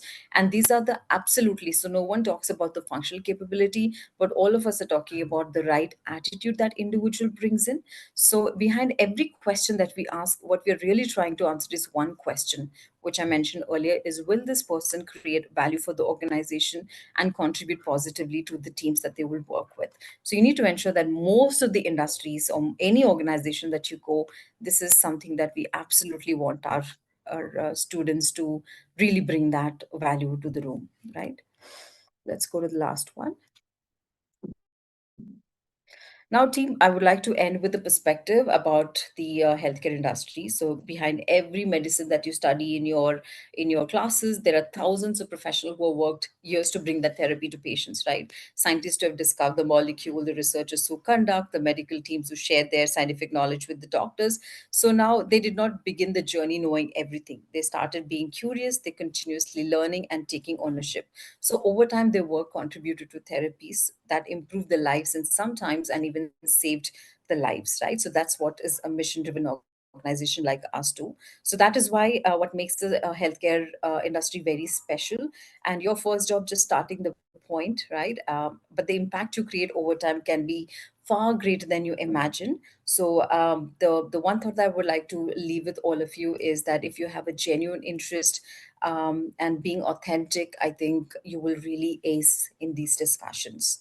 So with that, I would like to really pause the time, and I hope the monologue wasn't too long. And if any one of you have any questions that I can help you with, happy to take. All right. Thank you so much, Sindhu, first of all, for being here with us today and for an excellent talk. I'm sure that your talk must be music to yours, to the audience who are being us right now. We do have received some questions from the students. And my first question to you is for someone who is aspiring to move into medical affairs, what experiences or exposure would you recommend they build early in their career? Now, maybe you could throw some lights into that. I know you have talked a bit about during your presentation, but maybe you could reiterate onto that part. Okay. Is there any other question that is clubbing along with that? All right. So in an evolving medical affairs landscape with diverse clinical background, how does industry continue to distinguish the unique value proposition? So maybe, yeah, this is something which is talking Okay. about the value proposition. Yeah, maybe you could, Right. Well, I am not a functional expert to guide your team, but I think I did talk about how in our industry the different functions really contribute to different parts of the journey of a medicine, right? And the medical affairs, of course, plays a very unique role in the ecosystem. It acts as a bridge between the science, healthcare professionals, and the organization, right? So when a simple terms medical affair translates into a clinical understanding, so anyone, I would say, would come from the place of wanting, having the right attitude, the curiosity, building your scientific knowledge. So I would say if someone who wants to start a career in that is to having the right expertise, to the right attitude, and the right um, you know the the potential, right, to begin. So when we interviewed the candidate for medical affairs, especially earlier careers roles like a medical advisors, like I mentioned, we really look for potential. The first is a scientific curiosity, because medical affairs professionals constantly engage with the clinical data, new studies. So someone who enjoys exploring the scientific literature naturally fits our environment. The second is the one who really is with an analytical thinking. And third is communication, right? So a medical affairs professional often thinks about the complex clinical concepts. So clarity of communication becomes extremely important. So one who are able to demonstrate these qualities during your interviews will really immediately stand out for us. All right, perfect. Thank you so much, Sindhu, for that. My next question to you is: what core competencies distinguish high-performing individuals from the general crowd? Maybe if you could speak a couple of lines onto that. Okay. I think I probably, team, I think I'm going to be on a repeat mode over here, but I really hope it sort of embeds I think in your mind that why it is important. One, of course, I've talked about is a scientific curiosity, right? So people who really demonstrate a genuine interest in understanding the science beyond textbook.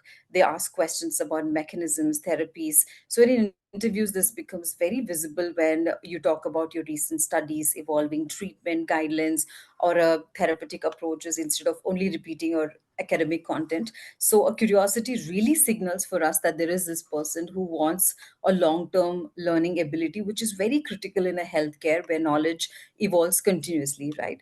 And I've also talked about analytical thinking. Now, the one who really stands out, demonstrate the ability to break down the complex information, were able to interpret research findings, what are the problem they're trying to solve, the methodology that they used. So end of the day, it is all about how are you going to create that impact for us, right?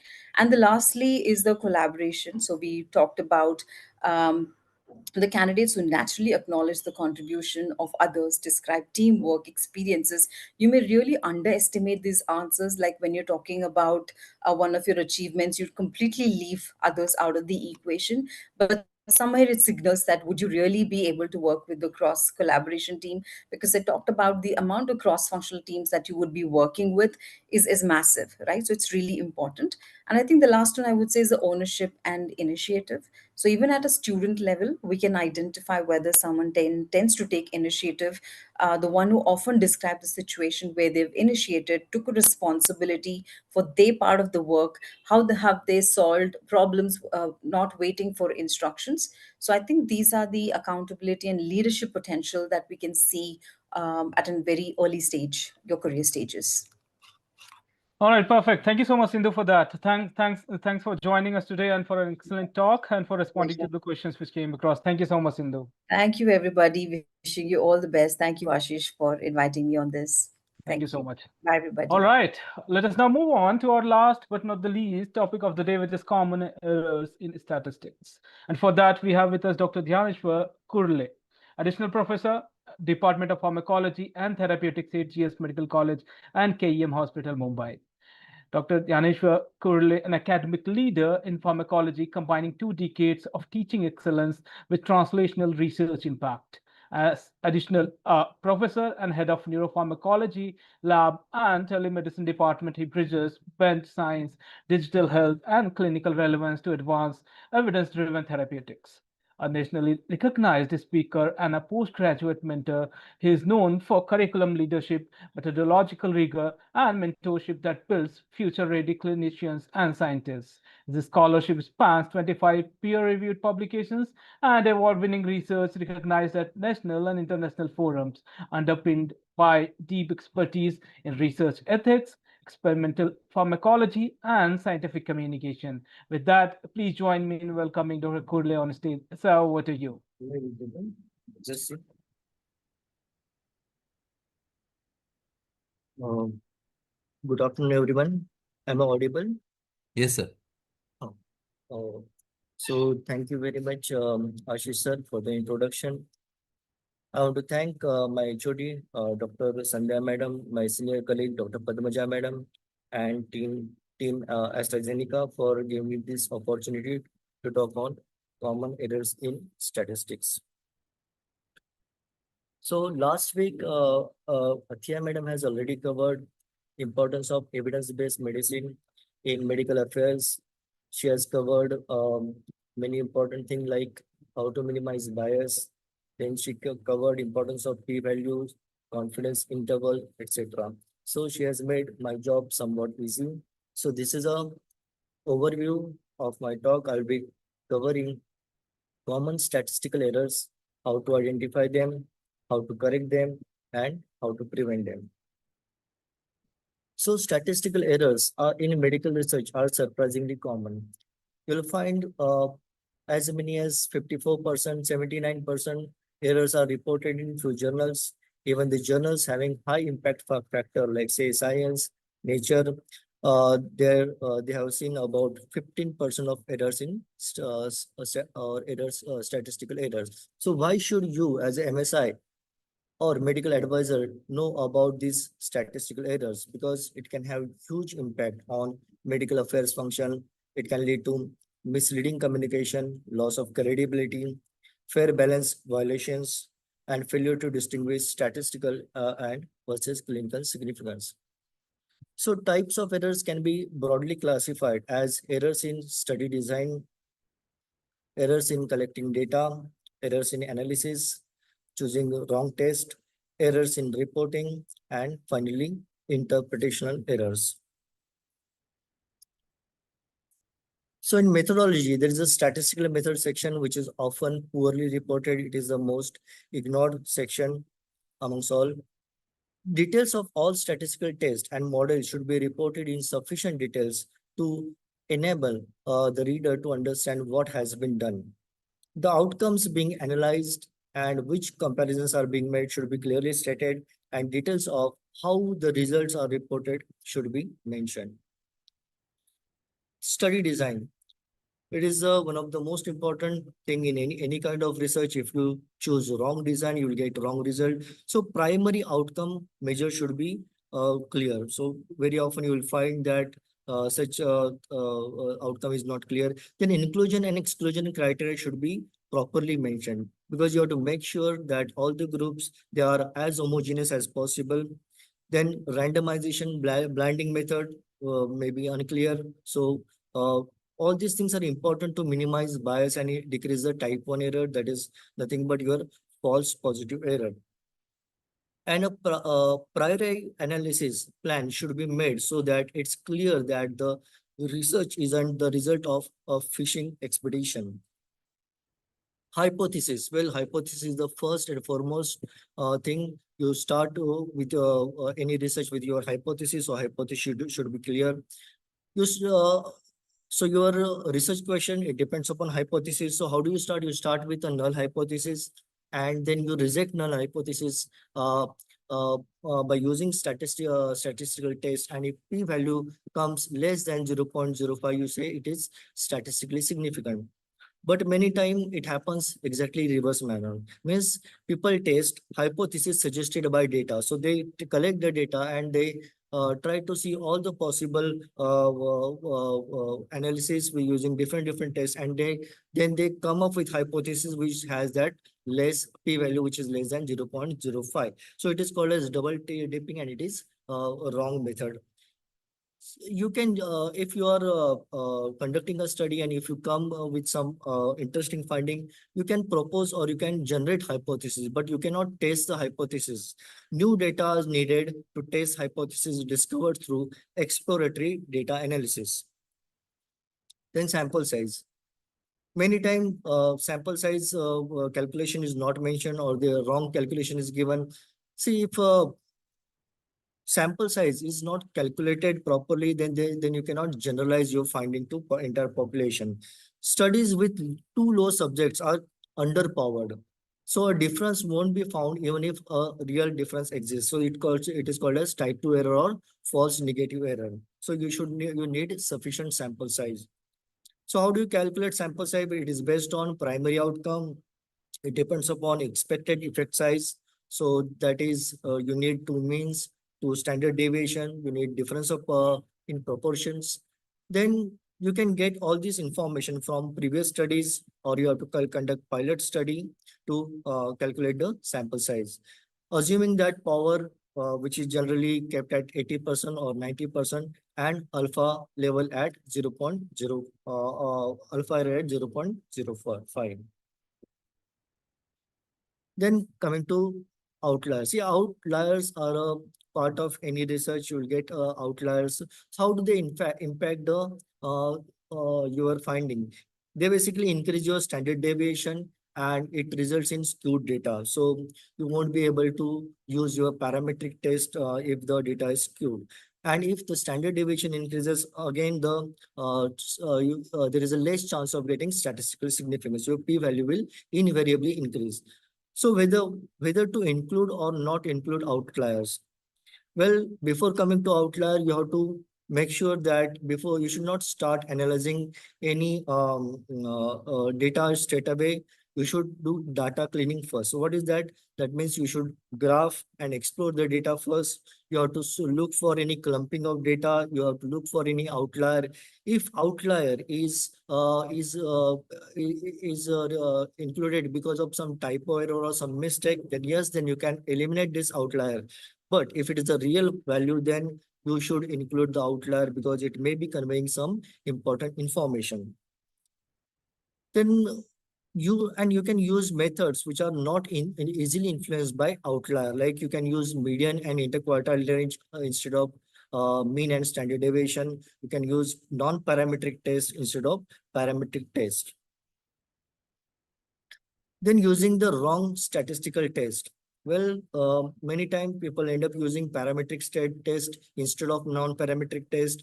If there is a skewed data, if there is small sample size or vice versa. See, parametric test is commonly used because it is more sensitive than non-parametric test. So why non-parametric test is so less sensitive? Because it has lower statistical power. There is a loss of information. Because in non-parametric tests, you don't use the actual information, you convert your data into ranks. So there's a loss of information and there's a limited estimation. Similarly, converting a continuous variable to categorical variable without giving any reasonable basis is again a wrong thing, because again, there's a loss of information. So before conducting parametric tests, you have to check for the normality. So how do you check normality? You can check by using a graphical method like histogram, then Shapiro-Wilk or Kolmogorov-Smirnov test, like that. Again, you have to make sure that even if this test give p-value more than 0.05, and if your sample size is sufficiently big, say more than 200 or 400, then remember most of the parametric tests, they are robust enough to handle this a little bit skewness. Then using unpaired t-test instead of paired t-test and vice versa. Again, we know that unpaired t-test is used for independent sample. That is, when you compare two different group, and paired t-test is for dependent sample. That is for comparison of within group. That is, same patient acts as its own control. As I said, parametric tests are more sensitive than non-parametric tests. Here, similarly, paired t-test is more sensitive than unpaired t-test, simply because each subject act as its own control, and you use standard deviation of the differences. While in unpaired t-test, you have to use the mean as well as standard deviation of each group. So that's why paired t-test is more sensitive. Then using chi-square test for small expected count. See, chi-square test, we know that it is used for testing proportion, but if any of the value or any of the cell value is less than 5, then you should not be using chi-square test. You should use Fisher exact test. Chi-square test also should not be used for paired data. That means there you can use McNamara test. Then often, remember, whatever may be the number of rows and number of columns, chi-square test will always give you a single p-value. Many times you will find that people apply chi-square test and they report p-value for each and every row. So again, most probably they use this t-test. Then two-tail test versus one-tail test. When you know the direction of effect, when you are sure that it is going to increase or decrease, then your variable, then you can go for two-tail test. But when you are not sure about the direction of effect, then it is better to go for the two-tail test. When the direction is known, you can go for one-tail test. Then errors associated with basic numbers, tables, and figures. Presenting percentages without corresponding frequency, that is actual count, should be avoided. You should always give percentage as well as the exact figure. also make it a habit that you have to add up those percentage and number to see whether you get the exact sample size or 100%. Many times percentage may not be belong to the entire data. It may belong to a subset of data. So it may convey a false information. Then reporting measurement with unnecessary precision. So recently I came across an article where mean given was 324.55555. I mean, it doesn't give you any valuable information. So always restrict to 2 significant digit after decimal point. No need to give whatever, no need to report whatever software gives to you. So then descriptive statistics. Many times you will find only mean is given without standard deviation. So mean itself has no value. Standard deviation, it shows the spread of data across the mean is also equally important. Same thing can be said about median and interquartile range. Then regarding pie chart, in pie chart, many times you use it for describing variables like age, sex, etc. So when variables are limited, you can use pie chart. But again, pie diagrams are always important because it is easier to compare the bar size than comparing the angle of this pie chart. Then when you are using histogram, you have to make sure that there is no gap in between this bar. One more thing, people often use three-dimensional diagram, although they look better, but they don't carry any extra or valuable information. In fact, they can add to confusion. So better to stick with the two-dimensional diagram. Then all figures should have clear titles, then labeled axis with units, description of symbols, and for short forms. Then n, that is sample size should be always mentioned. Then statistical tests and all the relevant parameters, including the p-value, etc., should be given. Do not make your figures too complicated by adding too much of information.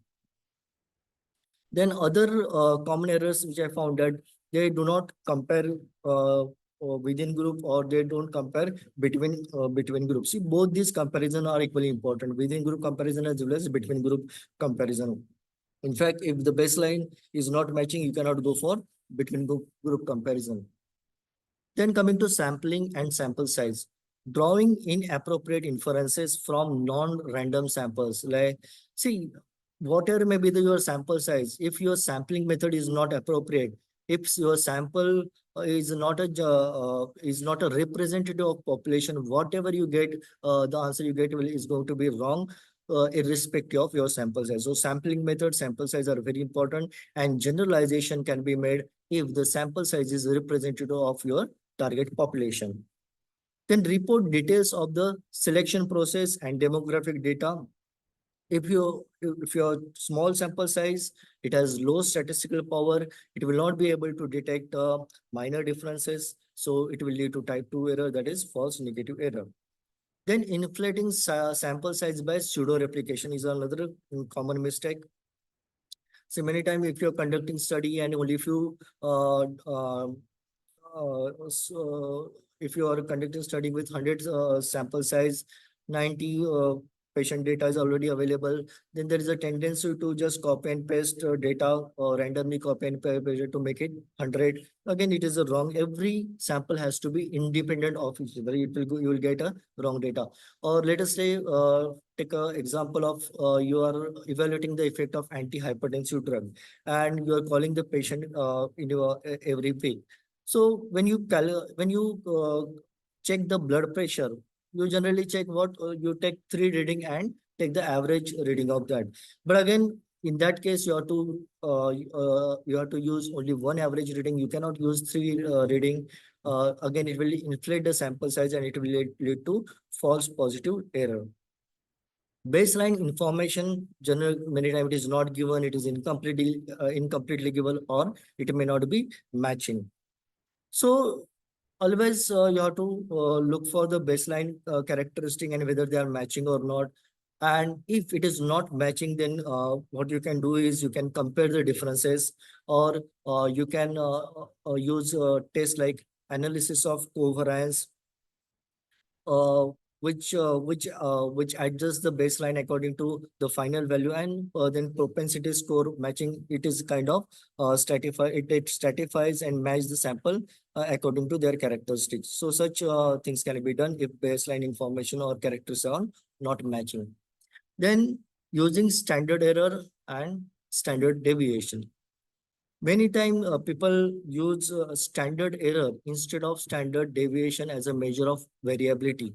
Well, and it is commonly used because it is smaller, so it looks better. So SEM, standard error of mean, is calculated by dividing standard deviation by root of n is sample size. So let us say if your sample size is 10, then SEM will be less than 1/3 of SD. If your sample size is 50, SEM will be less than 1/7 of your SD. So naturally your error bar will look smaller, and but again it is a wrong way of conveying this variability. Then use of mean and standard deviation for skewed data. Again, you can better to go for median and interquartile range rather than sticking to mean and standard deviation for each and every data. Then coming to p-value, well, there is a lot of mystery surrounding this p-value, and it becomes even more mysterious because the majority of studies report a p-value which is lies around 0.05, if not just below 0.05. Well, I don't know the reasons for that. So not reporting a precise p-value is also error. It is always better to report exact p-value, that is p as 0.021 than less than 0.05. Some statistical software mention p-value as 0.000. Well, because when it is extremely small, because they cannot give you value beyond this 4 digit after this decimal point. So it is always better to report it as less than 0.001 rather than reporting as 0.00. Well, then it gives it raises a question: can a p-value be ever zero? The answer is no, because you never study the population. You always study a sample, and this normal curve is asymptomatic to horizontal axis. What does that mean? The normal curve, it spreads on both the side and it never touches the horizontal axis. So it can never be zero if you are evaluating continuous data. Then reporting only p-value but no relevant data. Well, it's always better to give extra information, like say for your using a t-test, you can give t-value. You have to give degree of freedom, which depends upon your sample size. Then difference in means, that is your effect size, and confidence interval. So all this information should be mentioned. Then statistically significant is not necessary clinically significant. Well, p-value, when it comes less than 0.05, it is called as statistically significant, but it may or may not be clinically significant. You have to always look for whether the effect is clinically meaningful. P-value does not measure effect size. Well, p-value is affected by many things, not only by effect size, but also by standard deviation. If standard deviation is wide, then p-value will be more. If standard deviation is less, smaller, then p-value will be lesser. Then the third thing which affect p-value is your sample size. I'll come to that. But again, one more thing, that just like statistically significant is not not necessarily equal to clinically significant. Even statistically insignificant may not be clinically insignificant. So for that, let us take an example of study on rabies. See, rabies is a condition with 100% mortality when the symptoms occur or they appear. If you conduct a study on rabies and if a new drug is able to decrease mortality by few percentage, but the p-value is more than 0.05, still you will develop that drug, because here there is no cure for rabies. So irrespective of your p-value, this will become clinically significant. So p-value is not a replacement for effect size.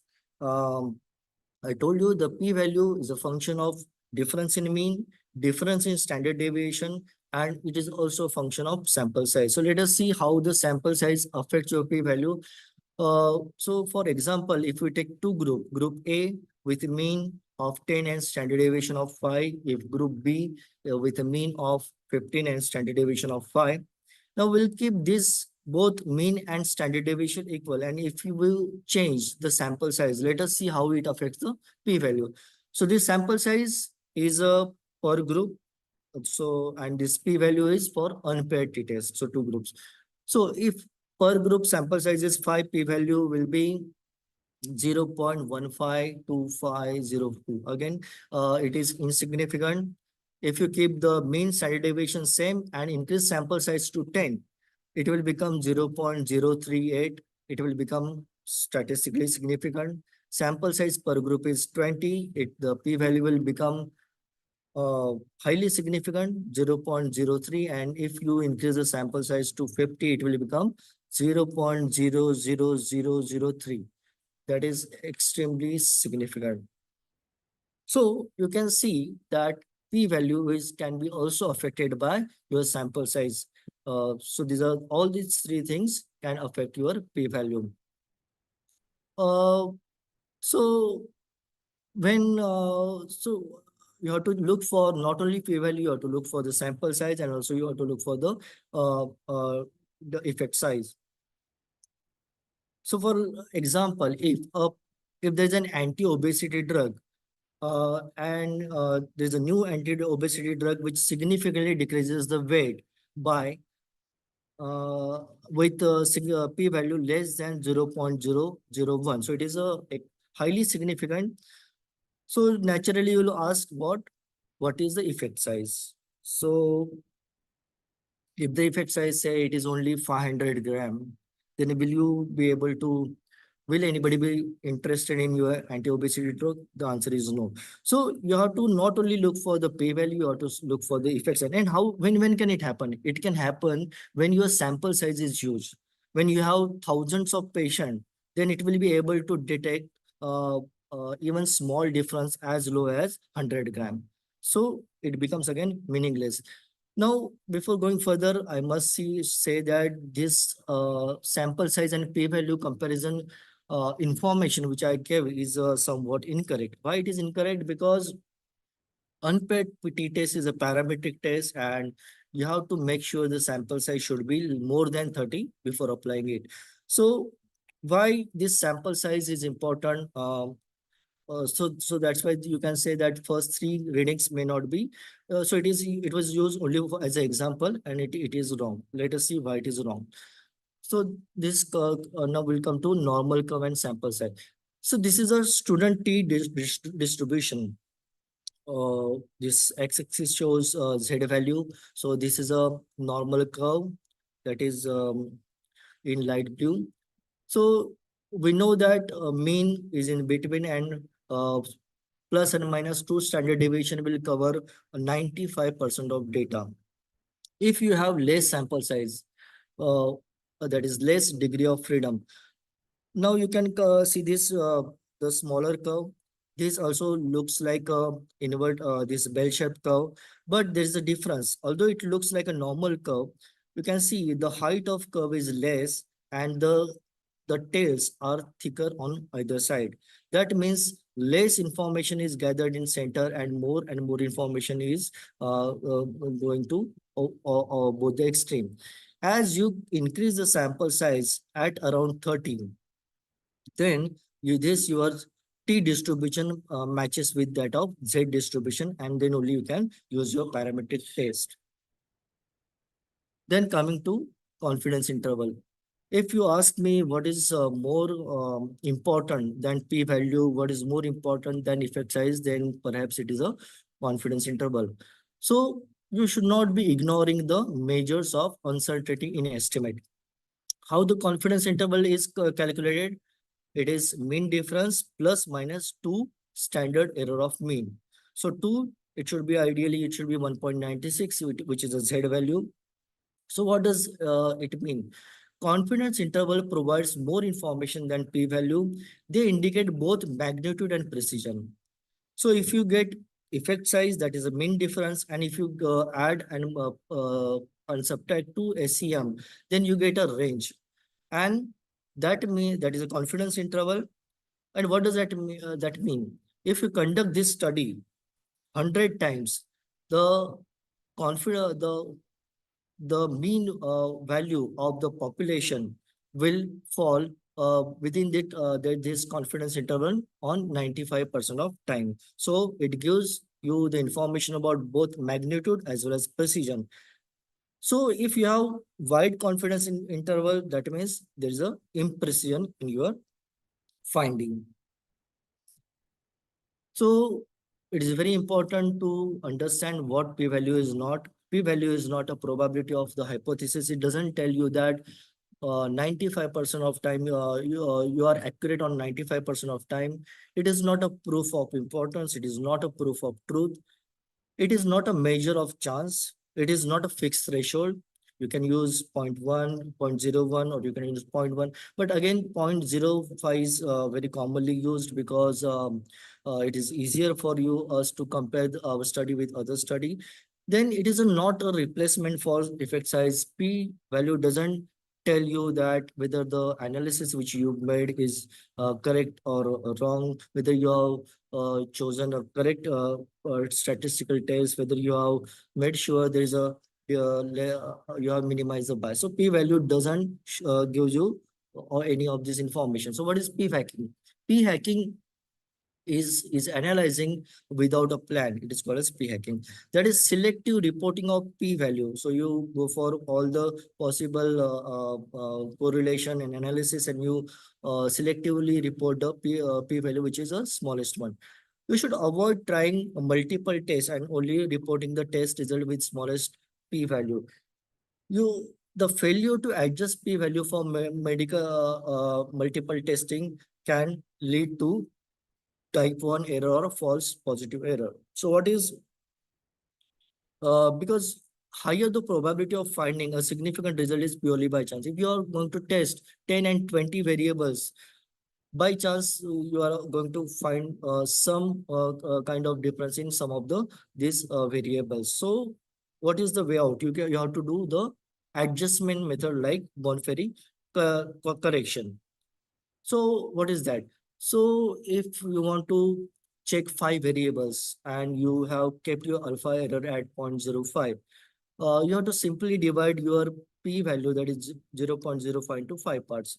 So 0.05 divided by 5 is 0.01. Now use this new p-value for testing each difference in each variable. If it is less than 0.01, then only you consider statistically significant. So this such kind of adjustment can be made, but always it's better to stick to only few variables.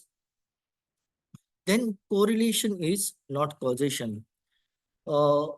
Overstating the results of observational study is another very commonly done mistake. Observational study, as we know, they struggle to control confounding factor, to control bias. So the findings which you get are less reliable, and correlation is commonly used for your observational study. So let us take example that one variable like eating spicy food causes the difference in other variable, that is production of ulcer. So we are testing the correlation between X and Y. Why you cannot say it is X is causing Y? Because changes in X can cause changes in Y or vice versa. X can change can bring about some other change that indirectly changes Y. Both an X and Y may be influenced by third variable, and the correlation may be just spurious, or it is just you get a by chance. So all these possibilities are there when you are doing correlation. So that is why remember correlation is not causation. You'll have to conduct some RCT and prospective study to confirm this. Then checking only R value without considering P value. Well, when people talk about correlation, they only concentrate on correlation coefficient, that is R value, which varies between -1 and +1. So which gives you strength of correlation as well as direction of correlation. So just like any other test, you have to check p-value for correlation as well. And if it is less than 0.05, then only it is considered significant. Then coming to odds ratio and relative risk. Reporting odds ratio instead of relative risk in a prospective study and vice versa. These are the another common errors. We know that odds ratio should be used only in retrospective study, that is like case control study, when the outcomes are rare. Rare means it should be less than 10%. If outcome is common, then you tend to overestimate the effect size. Then relative risk has to be used in prospective study, like say randomized control trial, like prospective cohort study. Uh, when this effect or the outcome is rare, then odds ratio and relative risk are very close to each other. Then coming to cross-sectional study, what are we supposed to use, whether odds ratio or relative risk? Generally, odds ratio is used because in cross-sectional study, the what is exposure, what is outcome is not clear. So if you switch outcome and exposure, the ratio, that is AD divided by BC, remains the same. That cross ratio remains same whether when you are confused between exposure or outcome. So odds ratio is very robust when you are evaluating cross-section study. Can you use relative risk? Yes, you can use relative risk also, but you can use the formula of relative risk, but you have to call it as a prevalence ratio and not as a relative risk. So to summarize, statistical errors are very common, but they are preventable. Hypothesis and research question should be clear while designing the study, planning the study. Statistical analysis should be planned in advance. So you must consult a statistician before planning the study or while writing the protocol. Before analyzing, rigorous data review is very important. Then clarity regarding assumption of statistical tests should be there. You should interpret results beyond p-value, and you should also focus on clinical relevance and not only statistical significance. So that is all. Thank you. All right. Thank you so much, sir, for a detailed and an excellent talk, which I'm sure must be useful for the students who are viewing us right now from across India. Thanks a lot for that. I know we are running short of time, but I do have one question upon which I'll seek your inputs. And the question is, how often do sampling and selection biases undermine external validity, and how can researchers transparently communicate limits? So maybe you could throw some lights onto that, sir. Well, as I said earlier, these sampling methods are very important, because if your sampling method is, if you don't choose the random sampling method, it will not be a representative of your population. So if you use wrong sample and if you use wrong sample size, then even if whatever may be your sample size, you are going to get a wrong result. So sample size as well as sampling methods, they are very important. And it should be taken care of while planning the study and not after conducting the study. All right, perfect. Thanks a lot for that. Thank you so much for the amazing talk, Dr. Kurle, and thank you so much for responding to the. I do have multiple questions, but due to paucity of time, I'll have to run forward. But I'll forward those questions to you, Dr. Kurle. Thanks a lot for that. Thank you, sir. Finally, I want to thank my ex-HOD, Dr. Rege Madam, and my senior colleague, Dr. Rakhe Madam, for helping me with preparing PPT and also helping me in understanding the statistical analysis, etc. So thank you. Thank you so much, sir. Thanks a lot. All right, moving forward. So that brings us to the most awaited part of the agenda of the day, and which is PharmaSteer 2026 internship announcement. So, students, if you are interested, you would be receiving the links for PharmaSteer 2026 internship program assessment by 20th of this month, which is 20 March 2026. And you will have time until 23rd March 2026 to complete it. Let me repeat that once again. The students who are interested into doing the internship with AstraZeneca will receive the link for the assessment by 20th March 2026, and you will have time until 23rd March 2026 to complete the assessment. Now, I'm glad to share that we are expanding the opportunities this year. We will invite top 25 performers for the interviews. Yes, you heard it right. Top 25 performers instead of usual top 10. So we would be inviting top 25 scorers to be part of our next step, which is the interviews. And we would be selecting 12 to 15 individuals for the internship this year. Again, you heard it right. From 5 to 6, we have increased the number of uh, seats this year, and it would go up to 12 to 15 onboardings as intern in medical affairs function. Let me repeat that once again. You would receive the link for the assessment by 20th of March 2026, and you will have to complete the assessment by 23rd of March 2026. And we would be inviting top 25 scorers for the interview round, and we would be selecting 12 to 15 interns this year. I'm sure you must be glad to know we have expanded the number of seats for 2026. And if you face any sort of challenge in terms of undergoing the assessments, you can directly reach out to the email from which you'll receive the assessment, and can also reach out to me directly for reporting those challenges, and I'll make sure that it has been rectified. Thank you so much for that. So look out for the link by 20th March and complete your assessment by 23rd of March and aim to be in top 25. We are excited to welcome 12 to 15 of you to the internship cohort for 2026. Thank you so much.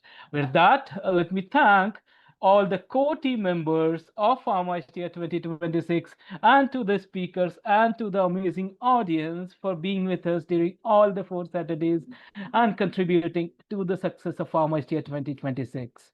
Let me now invite Dr. Padmaja Marathe, Professor Additional, Seth GS Medical College and KEM Hospital, Mumbai, for her vote of thanks. Ma'am, over to you. Thank you, Mr. Ashish. Good evening to esteemed panel members and dear students. As we conclude PharmaSteer 2026 workshop, it is indeed my privilege to propose the vote of thanks on behalf of the Department of Pharmacology and Therapeutics, GS Medical College and KEM Hospital. This year, we had the opportunity to host excellent speakers from AstraZeneca who have shared valuable insights into the multidimensional role of that medical affairs play in bridging science, medicine, and patient care. The topics which have been covered in the workshop have provided a comprehensive understanding of some areas like product lifestyle management, scientific exchange excellence, cross-functional ways of collaboration, policy shaping, and patient advocacy. And the students have been informed also about the diverse career pathways within this field, and also the core competencies that they need to develop in order to build a successful career in this domain. The academic sessions have been delivered by eminent speakers, faculty from academic institutions, and the topics were ethics in publication, safety considerations in clinical trials, common statistical errors, which was covered today, and evidence-based medicine. These topics have also highlighted the importance of maintaining scientific integrity and ethics while generating and communicating medical data. And as one of the speakers of academic sessions aptly mentioned, that evidence-based medicine is currency of medical affairs. This is a statement which truly captures the essence of this field. I sincerely thank all the distinguished speakers from the academic institutes as well as from AstraZeneca for sharing their expertise with us. We are grateful to Dr. Sandeep Arora, who is Medical Director, Biopharmaceuticals Business Unit, AstraZeneca India, for planning this workshop, entire scientific program, along with his excellent team. A sincere thank you to Mr. Bharat HS Trials Publications and Medical Excellence Lead, AstraZeneca India, for thoughtfully selecting all the topics.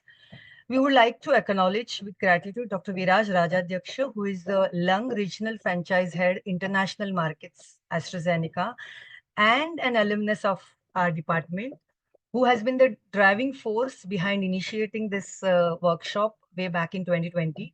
And for the past 6 years, Dr. Viraj has continued to provide his unwavering support for this workshop. Our very special thanks and appreciation goes to Mr. Ashish Kumar Dubey, Manager Medical Excellence, AstraZeneca India, who for his tremendous efforts for meticulously crafting this program in close discussion with the core team led ably by Dr. Sandhya Kamath, Professor and Head of our department. Mr. Ashish, thank you so much. And also, kudos to you for this wonderful job of being the MC for this event.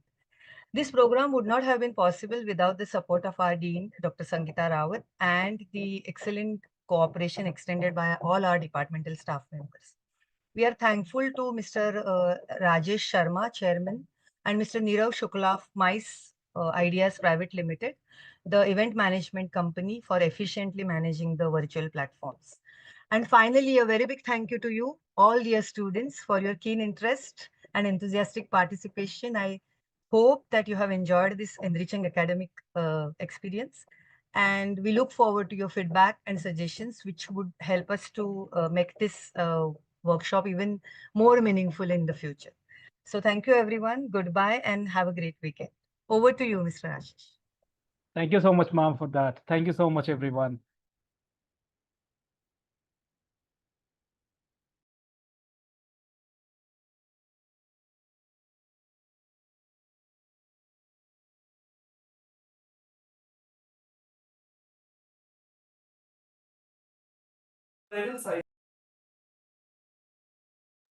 I think we can leave the meeting now.